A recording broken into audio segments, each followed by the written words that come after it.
Bonjour à tous, j'espère que vous allez bien. On se retrouve aujourd'hui dans cette nouvelle vidéo pour parler de la candidose intestinale et plus particulièrement du régime anti-candida. Je suppose que si vous êtes actuellement en train de regarder cette vidéo, c'est que vous avez certainement un problème de perméabilité intestinale ou de candidose intestinale et que vous recherchez des solutions. Je vais donc vous donner mon avis sur ce fameux régime anti-candida et vous expliquer pourquoi je ne le recommande pas et surtout vous donner de réelles solutions pour pouvoir régler ce problème de candidose intestinale.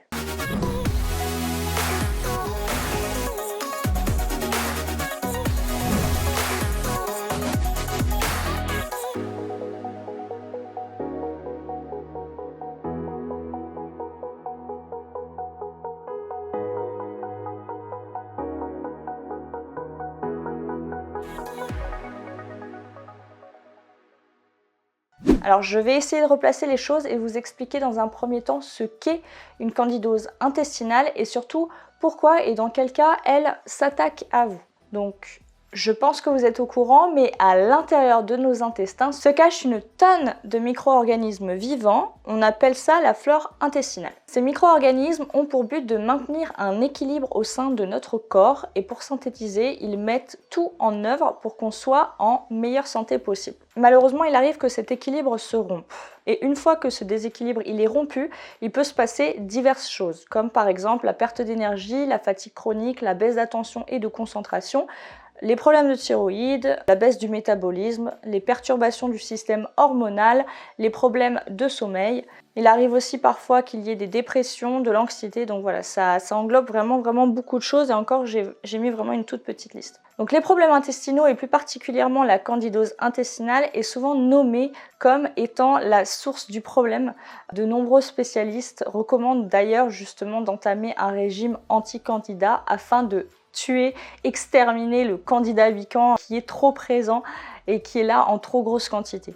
Alors pour information, moi je vais vous expliquer un petit peu ce que c'est le régime anti-candida. Donc ça consiste à retirer tous les sucres de votre alimentation possible, même ceux présents dans les fruits. Et moi aujourd'hui j'ai décidé d'être sincère avec vous et de vous partager mon avis parce que je ne suis vraiment pas pour ce régime anti-candida, tout simplement parce que nous avons besoin du sucre. Le sucre nourrit toutes nos cellules au sein de notre organisme et il en a besoin pour pouvoir fonctionner correctement. Alors, oui, certes, il y a certains sucres qu'il faut absolument éviter, tels que par exemple les sucres industriels, les sucres rajoutés, mais pour moi, le sucre présent naturellement dans les fruits et légumes, et à mon humble avis et par mon expérience, il faut le conserver. Donc je vais maintenant prendre le problème à l'endroit et non à l'envers, parce que sincèrement j'en ai marre de tous ces problèmes de santé qu'on ne cherche uniquement à régler en s'attaquant aux symptômes et aux manifestations diverses, tandis que si les problèmes sont là, c'est bel et bien pour une raison. Et cette raison, il faut la comprendre pour pouvoir aller mieux, parce que autrement les symptômes qu'on appelle problèmes,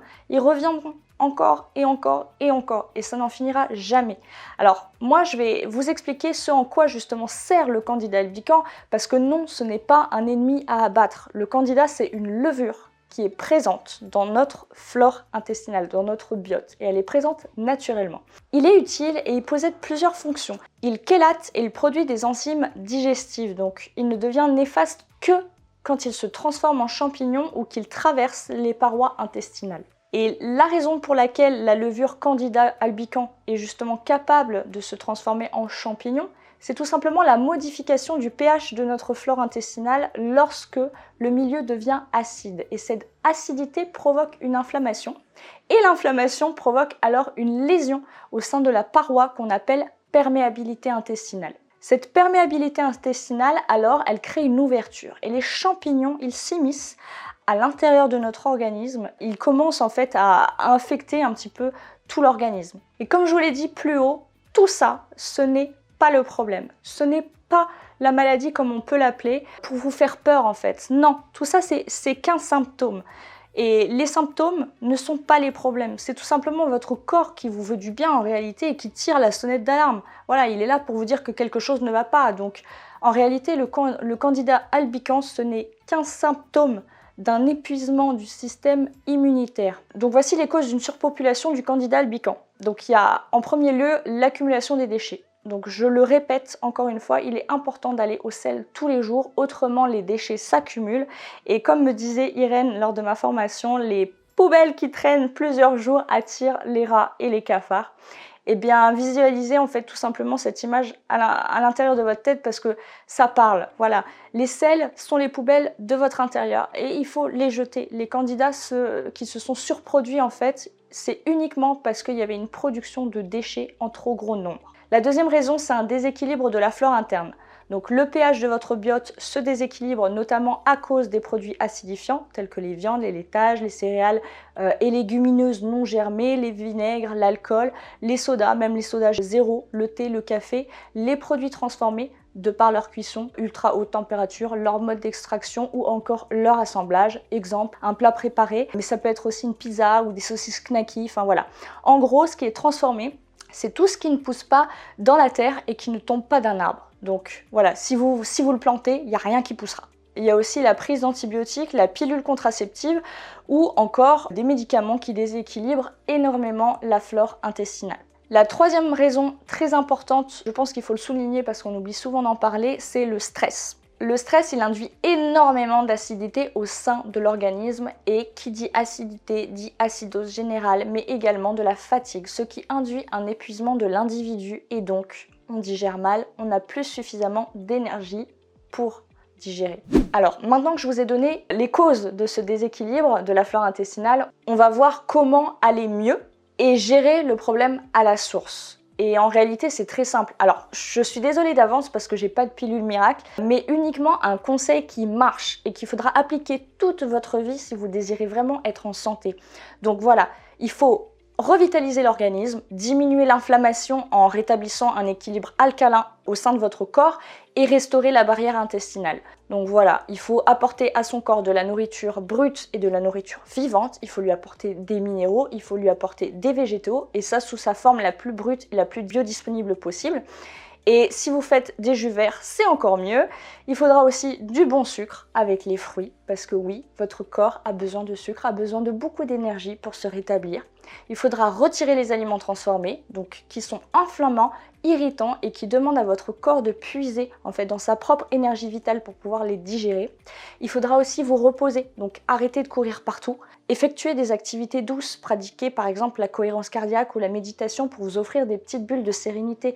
Essayez de stopper les écrans après 21h, faites-vous des journées sans écran carrément, sortez, lisez, allez dans des parcs, allez dans des bois, il faut être au contact de la nature. Supprimez aussi les antibiotiques, donc voilà, c'est absolument biocidique, ça tue la vie en vous. Je ne peux pas vous dire de ne pas en consommer au risque qu'on me tombe dessus, mais je peux vous dire d'en consommer uniquement en cas d'extrême urgence. Il faut aussi favoriser l'élimination des déchets grâce à des jeûnes, à des purges ou encore à des irrigations du côlon si vous souhaitez quelque chose de plus doux. Ou aussi grâce à certaines plantes qui sont naturelles et qui peuvent vous aider à éliminer. Donc voilà, vous voyez bien que finalement, il est beaucoup plus simple de fonctionner de la sorte que de cibler une éradication du candidat à l'aide d'un régime anti-sucre parce que ça serait totalement contre-productif, ça ne ferait que de vous épuiser davantage en vous supprimant les nutriments essentiels et l'énergie dont vous aurez besoin pour aller mieux. Et de plus, il faut savoir que le candidat, il est capable de se nourrir des corps gras, donc c'est vraiment pas la solution. Si vous lui supprimez le sucre, il va se rabattre sur autre chose. Donc oubliez ça, ça va vous épuiser, vous fatiguer et puis vous allez avoir un effet rebond de malade. Donc voilà, c'est à vous de changer de mode de vie. Et dans le mot mode de vie, enfin dans la phrase mode de vie, il y a le mot vie. Et vivez réellement, mangez vrai, mangez vivant, profitez de votre vie, reposez-vous, allez au soleil. C'est votre mode de vie qui a installé ce symptôme. Et il faut voir le problème à la source. Alors par contre, je peux peut-être vous donner certaines solutions pour aller mieux en attendant. Il faut savoir que plusieurs choses peuvent vous aider tout de même à alléger les symptômes en attendant de restaurer votre terrain. Tels que par exemple, j'en ai déjà parlé dans une vidéo, mais la glutamine et la L-citrulline qui aident à restaurer les parois intestinales. Il y aura tous les aliments antifongiques tels que par exemple la cannelle, l'ail, l'acide caprylique qui est présent dans l'huile de coco, le miel. Voilà, mais attention, il faut prendre conscience, mais vraiment, que c'est de votre faute. Et qu'il doit y avoir un changement radical dans vos habitudes et dans votre terrain. Pour pouvoir régler le problème à la source, il faut tout changer. Et le problème, c'est votre mode de vie.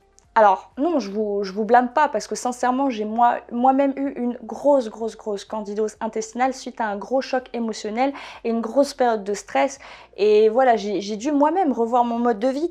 Et Pourtant, je mangeais bien, je faisais du sport, j'avais une vie plutôt saine, je buvais pas d'alcool, je fumais pas, mais j'ai dû revoir, réviser mon mode de vie, j'ai dû changer certaines choses, j'ai dû m'offrir des petites bulles de tranquillité, de sérénité, j'ai dû baisser mon stress, j'ai dû passer à un mode d'alimentation encore différent. Donc voilà, j'ai passé en revue tout ce que je faisais pour comprendre la source du problème. Mais je vous rassure, c'est pas difficile, c'est juste que on ne nous apprend pas la santé dans le système actuel. Donc voilà, maintenant que je vous ai donné les clés pour rééquilibrer votre terrain, franchement, je compte sur vous pour appliquer mes conseils parce que je vous assure qu'il n'y a rien de plus vrai, de plus simple et qui fonctionne mieux que ce que je viens de vous donner dans cette vidéo. Donc voilà, la vidéo touche à sa fin. Je vous invite vivement à la partager afin de soutenir mon travail en fait et ce que je fais, mais aussi d'aider vos proches au maximum qui pourraient en avoir besoin. Et mettez-moi aussi en commentaire les sujets de vidéos que vous aimeriez que j'aborde prochainement parce que ça me donne toujours des idées et puis ça m'aide pour la suite. Donc voilà, je vous souhaite la santé surtout et je vous dis à bientôt dans une prochaine vidéo.